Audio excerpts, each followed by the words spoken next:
রাতুল, বাবা তোকে একবার গ্রামে যেতে হয় যে। কার গ্রামে? তোর বাবার গ্রামে। দাদি ফোন করেছিলেন আমাকে। তাদের সাথে তো আমাদের কোনো সম্পর্ক নাই মা, কাউকে আমরা চিনি না। চিনি না বলে তো হবে না। এত বছরে যারা আমাদের একটা আবার খোঁজ নেয় না, আমরা বেঁচে আছি না মরে গেছি, তাদের সাথে আমাদের কিসের সম্পর্ক? যে মানুষগুলো আমার বাবার আর আমার মায়ের বিয়ে মেনে নেয় নাই, তারা আমাকেও নাতি হিসেবে মেনে নিবে না মা।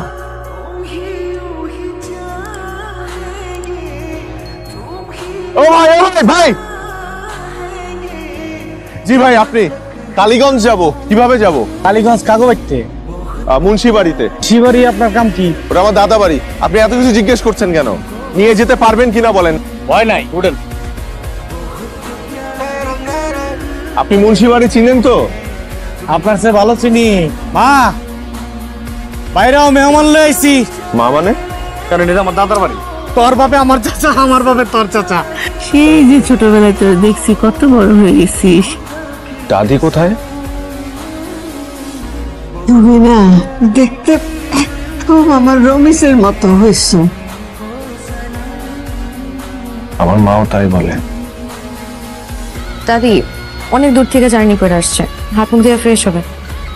তুমি আসাতে আমার ঘরটা পূর্ণ হইল।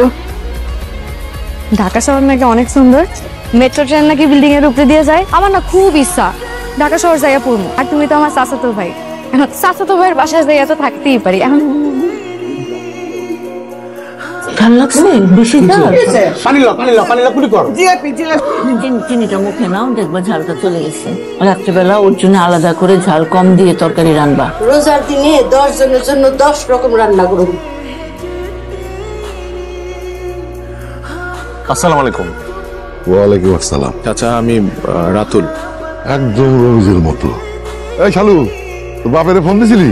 ফোন দিছিলাম তো, উল্টা আরো রাগ করছে। কইছে মেহমান মানুষ আসছে, খাবে, 2 দিন পর চলে যাবে।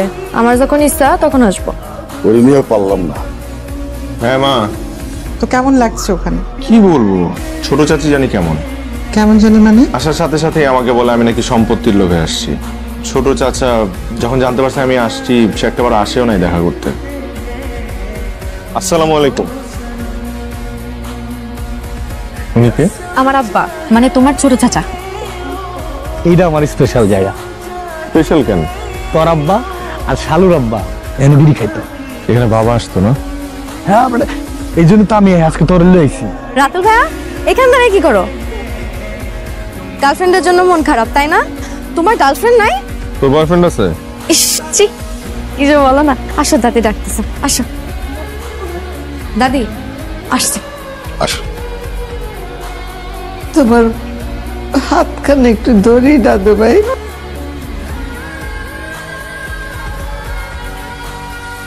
পাকঘরের মাঠে বসে খাওয়ার মজাই আলাদা।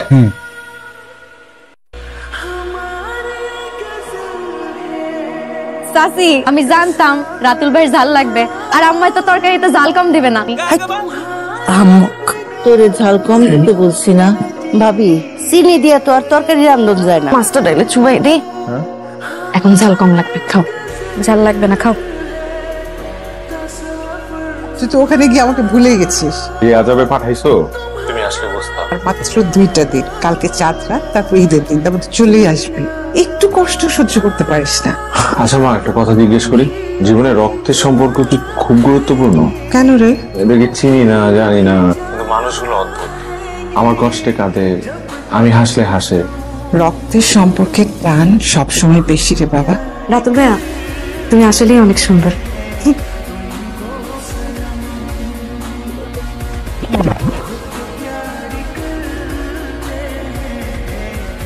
রাত্রে এখানে থাকা ঠিক না, সাপ খোপের ভয় আছে।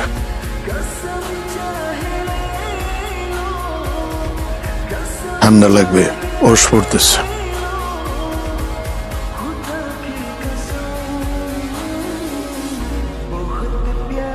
বসো বাবা। কেন? একটু তেল দিয়ে তেল দিই, দিও। চুলটা কি অবস্থা হয়েছে? আমি তো চুলে তেল দেই না। একদিন দিলে কিচ্ছু হবে।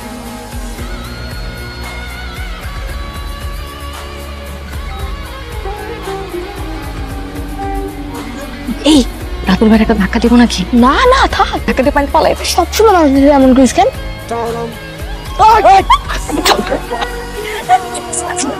তোর একটা থাপ্পড় মারুন কিন্তু বেয়াদব। তুই জোরে ধাক্কা দিলি, ওর যদি কিছু হইতো সাঁতার জানে সবসময় ভাই দিবি না। আমি আসলে সাঁতার জানি না। চল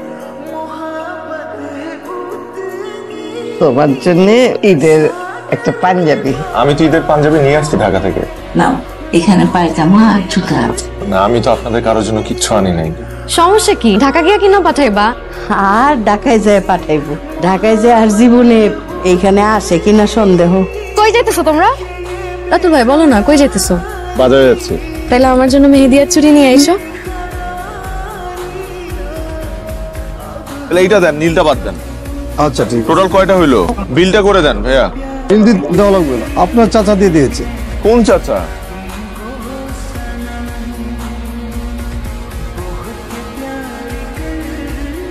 ঠান্ডা লাগবে, ওষ পড়তেছে। তুই তো দেখি আজকে কল দিতে ভুলেই গেছিস। সবাই আমাকে ঈদে জামা কাপড় কিনে দিছে মা, আমার রক্তের মানুষ। আমিও কিনে দিছি। তুই দিলি মানে? তুই টাকা পেলি কোথায়? কিন্তু মা, আমার একটা টাকাও দিতে হয় না। ছোট চাচা দোকানদারকে আগেই টাকা দিয়ে রাখছিল। তুই না বললি উনি তোকে দেখতে পারে না? আমি তো তাই জানতাম। আমি ঠিক করেছি, আমার যা কিছু আছে বিষয় সম্পত্তি আমার ভাগের, আমি সবকিছু ওদেরকে দিয়ে যাব। ও মা, সম্পত্তি নিতে তোমার কোনো আপত্তি নাই তো? এই সম্পত্তিতে তো আমার কোনো অধিকার নাই। এই যে রাতুলের পরিবার। এখানে আসার আগে আমি সম্পর্কের ভ্যালু বুঝতাম না। ঢাকায় বড় হয়েছে বাবাকে ছাড়া, দাদির কথার কারণে আমি এখানে আসি। তারপর থেকে আমি বুঝতে পারি এই মানুষগুলো আত্মার মানুষ। আমি ঝাল খাইতে পারি না। খাওয়ার টেবিলে যখন ঝাল লাগে তখন একটা মানুষ অস্থির হয়ে যায়। একজন পানি নিয়ে আসে, একজন বাতাস করে। এখানে না আসলে আমি এটা কখনো বুঝতাম না। আমি শুধু বুঝতাম যে রক্তের সম্পর্ক আসলে কি। আমার কোনো সম্পত্তি লাগবে না চাচি, আমি শুধু আপনাদের ভালোবাসা চাই। যদি বছরে একটা বার আসি, একটু যদি থাকতে দেন, একটু যদি ঝাল লাগলে দৌড়ায় আসে।